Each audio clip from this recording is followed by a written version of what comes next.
A gente clica num link, digita o endereço e pronto, em segundos estamos do outro lado do mundo numa página da web. Mas como isso funciona de verdade? Por trás de cada clique, existe um sistema que funciona como um verdadeiro GPS global. Hoje a gente vai desvendar o serviço de nomes. Olha só que pergunta interessante.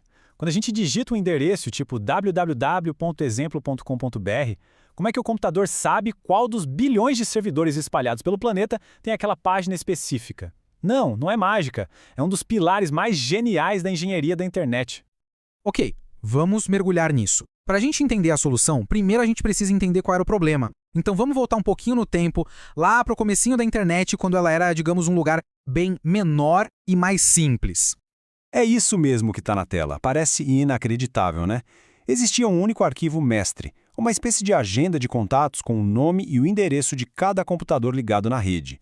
E toda a máquina precisava baixar uma cópia desse arquivo para saber como encontrar as outras. Era uma solução simples para uma época simples, mas que claramente não ia durar.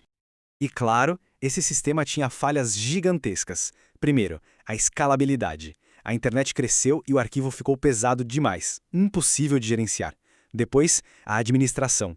As empresas e universidades queriam ter liberdade para nomear suas próprias máquinas, sem pedir permissão para uma autoridade central.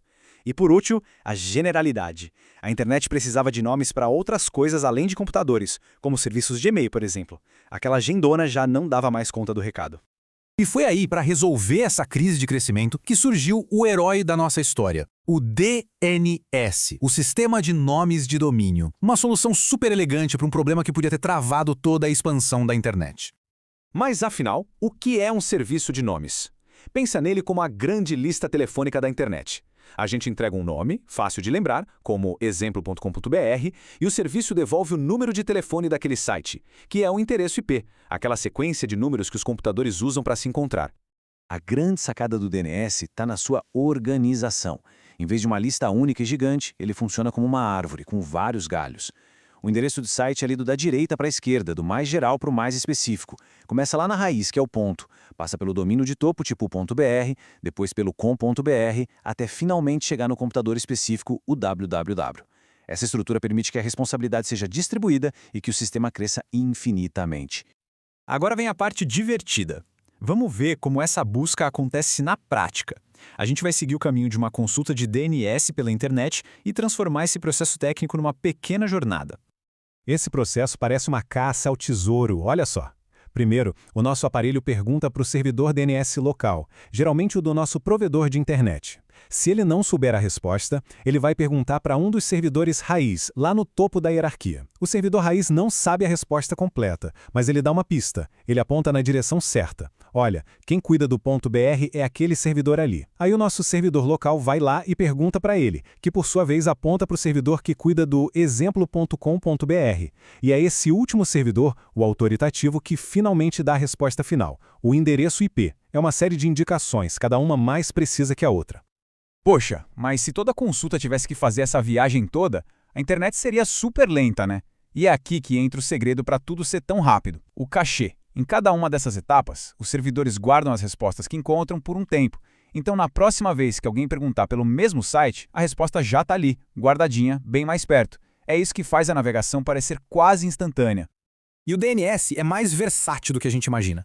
Ele não guarda só endereços IP, que são os registros do tipo A. Por exemplo, os registros MX dizem para onde os e-mails daquele domínio devem ser enviados. Já os registros CNAME são como apeludos. Eles permitem que um nome, como www.exemplo.com.br, aponte para outro servidor. O DNS é poderosíssimo, mas ele foi projetado para um tipo bem específico de busca. Agora, vamos expandir um pouco a nossa visão e falar de um conceito parecido, mas com uma função diferente: os serviços de diretório. A melhor analogia para entender a diferença é a da lista telefônica antiga. Um serviço de nomes como o DNS funciona como as páginas brancas. A gente já sabe o nome da pessoa e procura o telefone ou o endereço. Já um serviço de diretório é como as páginas amarelas. A gente não sabe o nome específico, mas procura por uma característica, como encanadores no meu bairro ou, no nosso exemplo, todas as impressoras coloridas neste andar. É uma busca por atributos e não por um nome exato. Bom, estamos chegando ao fim da nossa jornada.